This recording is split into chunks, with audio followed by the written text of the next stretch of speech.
Hello and welcome to Infocus. I am G. Sampath. Article 143 of the Constitution allows the President to seek the Supreme Court's opinion on matters of law. Now, this provision has been invoked by President Droupadi Murmu to raise 14 questions on a recent Supreme Court judgment. Now, this judgment is one where it specifies timelines for governors and the President to act on bills passed by state legislatures.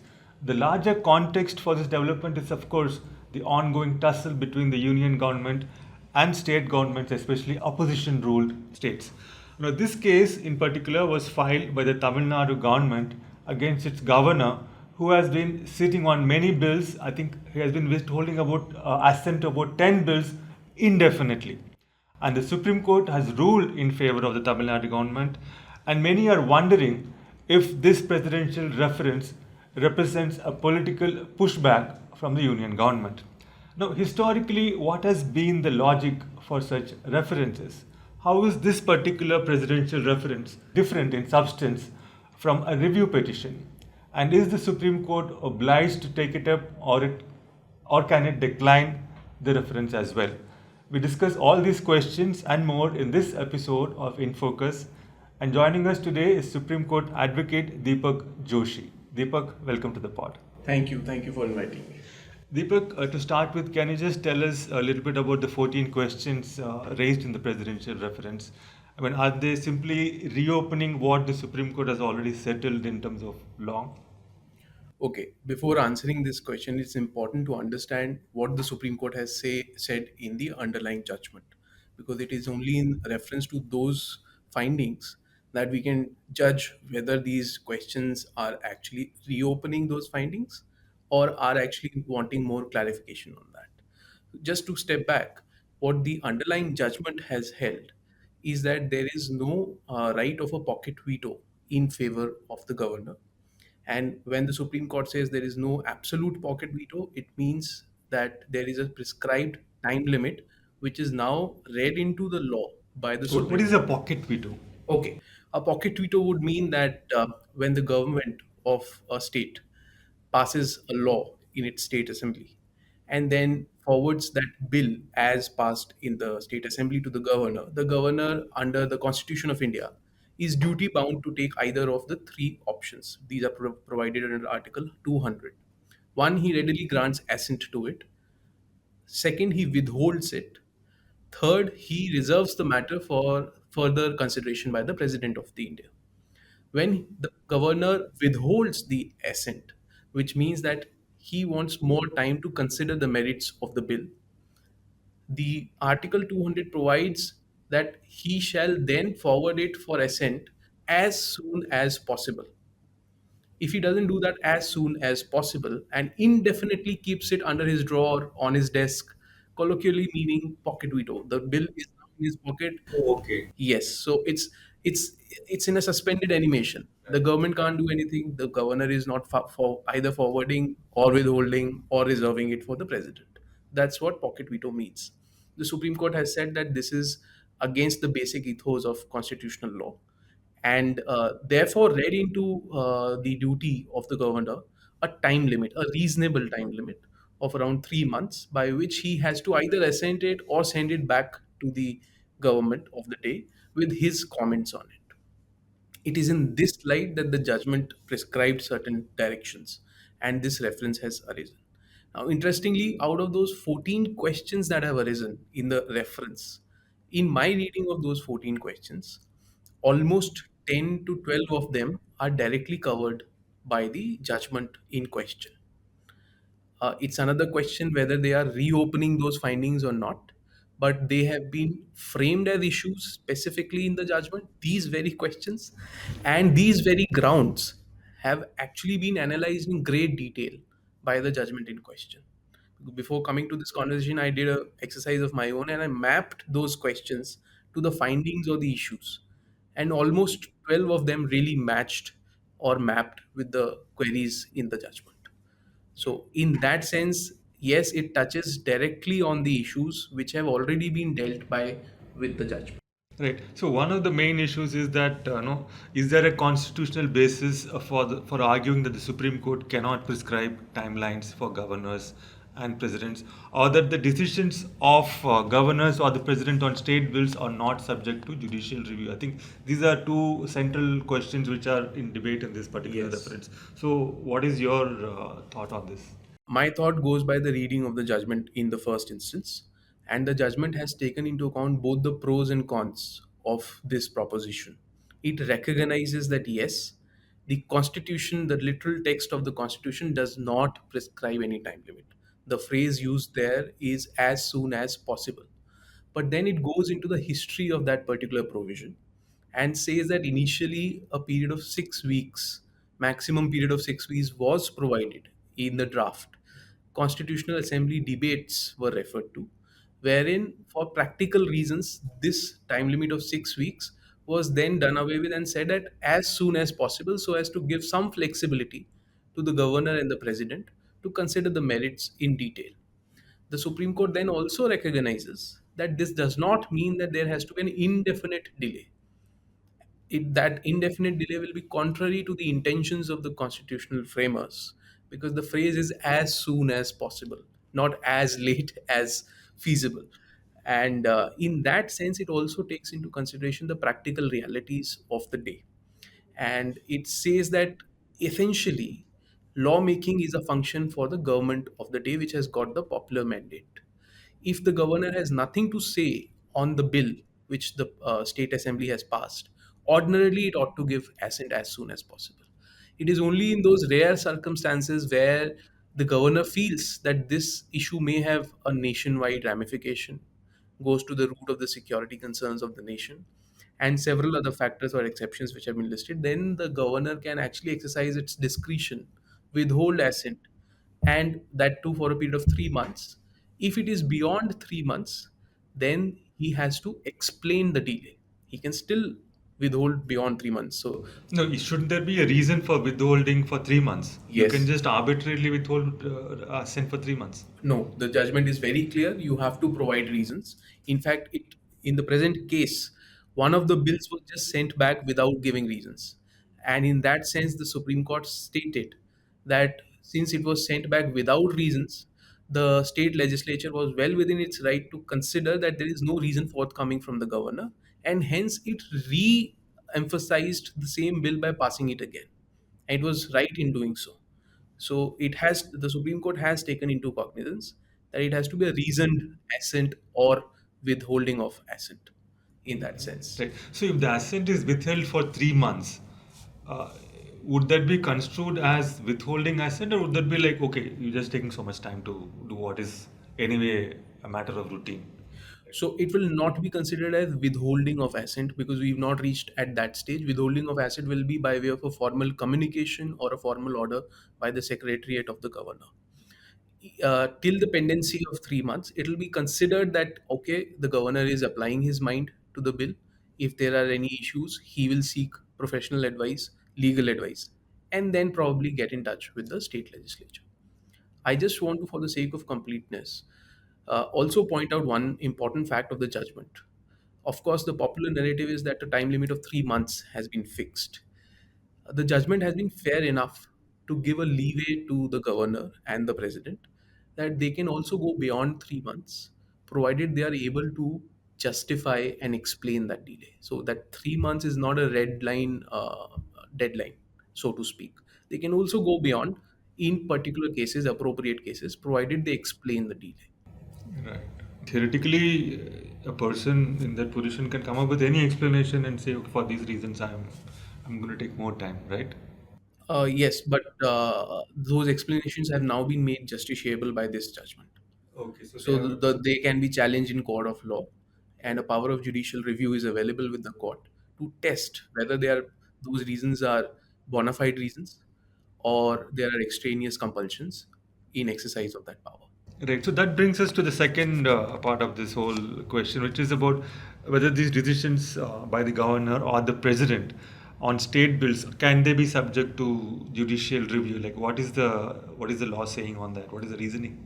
So when constitutional bodies are concerned and their decision making is concerned, the standard rule is that more often than not, their decisions are framed under policy framework, political considerations, and socio-economic factors. And courts are not equipped to decide or adjudicate on those issues. You can look at the decision, but you can't look at the reasons for those decisions. However, in this particular case, the Supreme Court is very clear and stated that at least as far as the decision to withhold assent is concerned, that is neither a socio-economic factor, not a policy framework also, and it certainly can't be a political decision because it's the will of the people speaking through the state legislature. What leeway has been provided under the constitution itself is that at the maximum, the governor can return the bill by withholding assent and give his comments. Once the state legislature applies its mind again on that bill and returns it by passing it again in the same manner or perhaps incremental changes, then the governor is bound to follow those. And if he is not following that, then again it falls within the realm of non-compliance with the principles of constitutional committee of constitutional bodies and also political democracy, because then an executive of a central government is interfering with the democratic functions of a state executive. Right. So clearly, there is no policy aspect involved here. Purely a matter of process which needs to be followed, and that is what is being under review here. With the exception that I had already carved out in the opening remarks, that there may be cases where the state bill has nationwide ramifications, security concerns may be there, or it goes to the very fabric of the Constitution of India. In those cases, the judgment recognizes that the governor has the discretion to apply its independent mind, not even go as per the advice of the Council of Ministers. Go But in those cases, the governor has to say, okay, this is my reason, and absolutely. that whatever he or she says would be justiciable. Absolutely. In fact, the judgment recognizes that this is important because judicial review necessarily means that there will be objective standards to test against.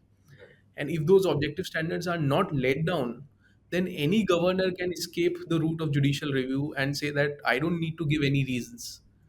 So if there are no reasons, then what is the use of a judicial review? Right, right. So basically, the idea is to sort of eliminate arbitrariness, eliminate lack of accountability. You have to be accountable at some point for your decisions. Is that right? Is You that are the absolutely right. That's the common thread running in the reasoning of the judgment. right? So the other question regarding Article 143, Deepak, is that they generally can be used by the president. I mean, by the president, of course, acting on behalf of the executive. They used to clarify a judgment and not ask for a reconsideration of the court principle, which was used by the court to come to a decision. Now, given this, can the Supreme Court opt to decline taking up this reference? Is that within the realm of possibility, or is it obliged to take up the reference because it is a presidential reference, and no matter what, you have to take it up and consider it? How where does the what is the lay of the land in this? Okay, so all the parties in the reference have a right to raise the objection of maintainability of the reference itself. So it's not as if the Honorable President has referred certain questions, the Supreme Court is bound to take that. Invariably, a maintainability objection is always raised. That's a judicially taken note of fact. However, there are two important judgments previously by the Supreme Court which have sort of attempted to define, restrict, explain the scope of Article 143. And for the benefit of your viewers and listeners, one of those judgments is, of course, the special reference number 1 of 2012, which was actually the spectrum allocation case. The judgment had already come, and then thereafter there was a reference. Therein, I have called out 8 tests or 8 parameters which the Supreme Court says that you have to look into while exercising or not exercising the advisory jurisdiction. Importantly, the Supreme Court stated that the Supreme Court can decline to answer a question which is already decided between the parties and it decides the list of the issue, the dispute in the issue. That very judgment also says that there is an exception that if without disturbing that list or the ratio of the judgment, if the court can But when you say explain. ratio of the judgment, you mean the operating principle. Correct, correct, yes, that what is the main finding on the disputes which were raised.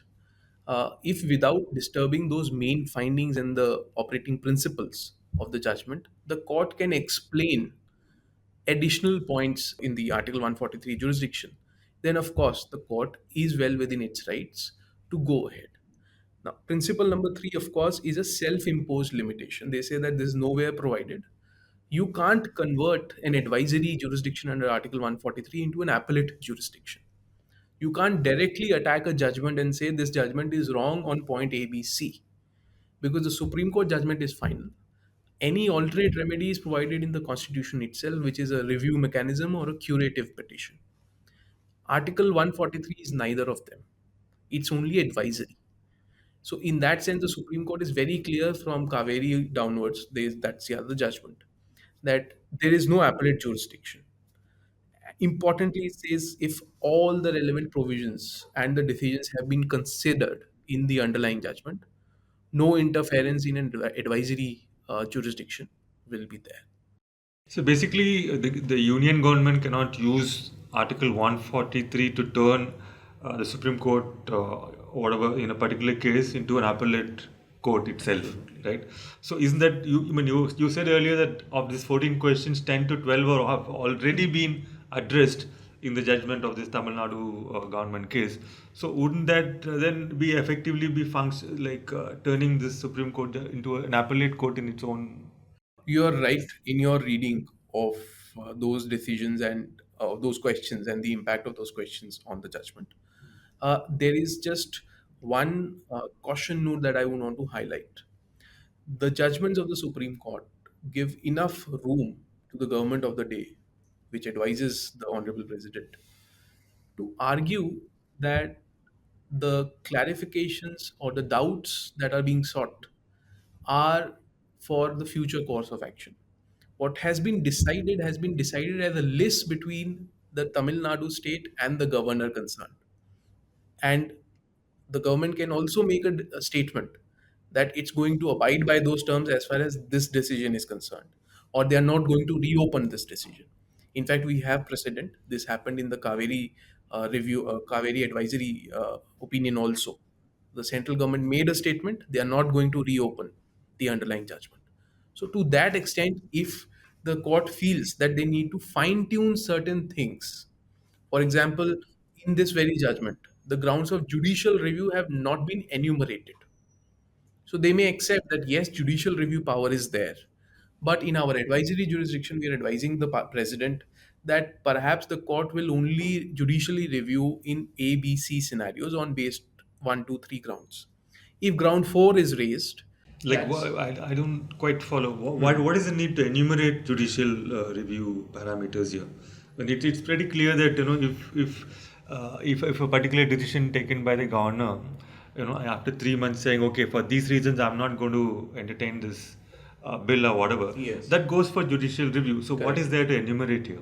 For example, if the governor says that there is intelligence info that certain aspects of the bill will directly impact certain security concerns of the nation.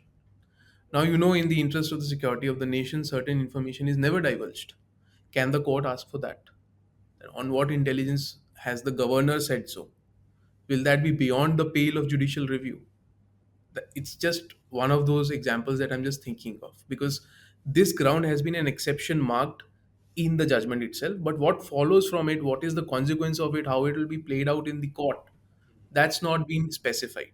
So a doubt arises, and this ground of a doubt arising in future is a ground available to the president under Article 143 to seek an advice.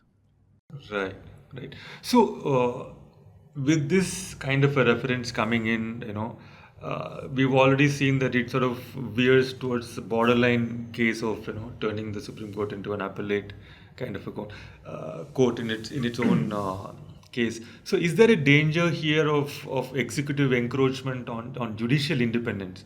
And especially the finality of judicial decisions, even if it's not going to be sort of reopening this particular case, That's not the main thing, right? I mean, the larger question is the principle which has been upheld in this particular case. Is that principle going to be re-questioned through this channel of seeking a clarification? Is there a danger of executive again finding another route to encroach on judicial independence and the finality of a particular judgment? Correct, you're right. The main perceptive danger is to cast a shadow of doubt on the principles arising from the judgment. And once a reference has been put in, there is a shadow of doubt on whether those principles in the judgment will be applied in future or not. Will they be modified? Will they continue to hold field or not? And please bear in mind that the government is yet to file a review petition. They still have the time to file that. So they may perhaps also use that angle. On the issue of interfering with the independence of the judiciary, interestingly, the Supreme Court itself, in Article 143, in a judgment of Kaveri Water Dispute Tribunal, has stated that indiscriminate use of Article 143 as an appellate jurisdiction creates inroads into the independence of the judiciary. So this is a judicially accepted apprehension, and you are right in that apprehension, because ultimately there has to be a finality to what the Supreme Court decides, and the obligation on the finality of the Supreme Court order is much more when the issues are decided in the realm of political differences, democracy, uh, interference by a central executive into a state executive. That's also an interference which the Supreme Court has said can't be done.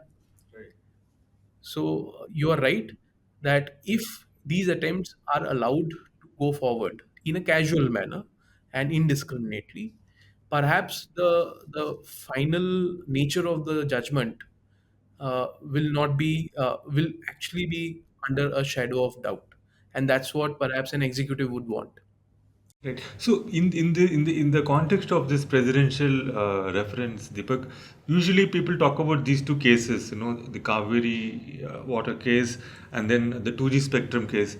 So, like, can you quickly sort of give us an overview of like why are these two cases so important? In the 2G case, did it sort of make it clear that you can probably only clarify and not review? Is that the reason? Like, how do they function as of today in terms of establishing a precedent for this entire Article 143 business? Okay, so if you were to look at both the judgments from the lens of jurisprudence, in my reading, both the judgments are at variance with each other.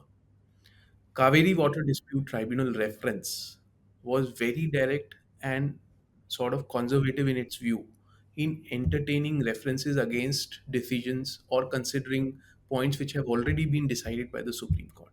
It did not leave any doubt in the minds of the larger community that if the point is already decided by a decision of the Supreme Court, reference will not lie. In fact, this very point was expressly declined by the Supreme Court in that judgment. Now we come to the 2G reference case. That has sort of diluted the position a bit. In fact, the 8 points that I was talking about, they're not enumerated as 8 points. I have culled them out. They actually expand the scope of Article 143 from being merely a advisory opinion to being a clarificatory jurisdiction, explanatory jurisdiction, which was never present in the How is this previous. a dilution? How is it a dilution from advisory to clarification? How is it a dilution? Because in the Kaveri matter, Supreme Court had restricted the exercise to only those issues which had never arisen before the court, or those questions of law or questions of facts which had never been decided, or the list which had never been decided. It was categorical in its finding. Whereas when you come to 2G case in 2012, the Supreme Court has opened the door. It says, yes, we agree that if a list is decided, we are not going to touch it in the advisory jurisdiction. However, if there is a need for a clarification, of course, nothing stops us from giving that clarification. If the list is untouched and the clarification can build on the judgment, we can provide the clarification. If there is a doubt in the implementation of the directions of the Supreme Court, the court can clarify how those directions will be implemented. So, this is where the 2G reference case has actually expanded the scope. So it's more expansive in that sense, as compared to the restrictive approach taken by the Kaveri judgment. Right. So now that sort of you have explained so well how it has sort of expanded the scope, even so, it's not really going to be helping the government in any way, would it? Because I don't think the government can still draw upon the 2G case to sort of buttress its reference, saying, okay, this is the reason it should be taken up, and you're going to address it because blah blah blah whatever it. Because even here it says we are not going to reconsider. Correct. So is that right? You're right. You're right. In fact, it'll be interesting to see how the government defends the questions in the court. Because, for example, one of the first questions is that whether there is any time limit prescribed, or whether the courts can prescribe a time limit and direct the governor to act within that time limit. Now, reams of pages and paragraphs have been discussed in the judgment itself to reach that very finding. The query is not termed or framed in the sense that what happens if 3 months have lapsed? What are the consequences or what are the grounds, intervening factors which will condone the delay beyond 3 months? Had the queries been in those lights, one could have argued, perhaps rightly so, that there are problems in the implementation of the judgment and please clarify. But here you are directly asking the same question which stood answered, and the Supreme Court will not act as an appellate body, and there is nothing to clarify further if no clarification is asked. Please bear in mind that the questions asked in the 2G judgment were very different in the nature. They started with the implementation of the directions of the Supreme Court. And it is in that context that the expansive jurisdiction was formulated. I think they were going to basically wanted to know whether in the future also, In future, and for auctions other than spectrum, Yes. all natural allocation resources. So Supreme Court was very categorical in providing these clarifications. In fact, in one of the questions, the Supreme Court declined to answer, even in 2G, stating that this question is actually decided in the underlying judgment and will have a bearing on the underlying judgment. So we decline to answer this. So we have a precedent there also. Right. It's my last question, Deepak. So, considering that it's pretty obvious that most of the 14 questions are sort of going back to the same ground which has been covered, should the government have ideally sort of filed a review petition instead of this reference? There are practical reasons, perhaps due to legal advice, that many a times parties are apprehensive of filing a review petition. It's a constitutional right available to them under Article 137. No one can stop them. But perhaps uh, an apprehension is always there that once a bench has rendered a finding in so strong terms, in fact, they have also stated on the conduct of the governor in the present case, then to go back to the very same bench and tell them respectfully that perhaps there were some errors committed in the judgment and you need to revise or overturn your judgment may be an uphill task. They still have the time to do so. Strategically, what may happen in future, perhaps one option open to the government is once this reference is taken up, they can then file a review and seek implement of that review in the reference itself. They can then argue on the merits also, but that's for an intelligent advocate to advise them. I'm not in that capacity. But the reference could be declined as well. The reference could be declined as well. You're right. You're right. That's all I have for you, Deepak, in this episode. Thank you so much once again for coming to the Hindu office. Pleasure talking to you as always. Likewise, Sampath. Thank you.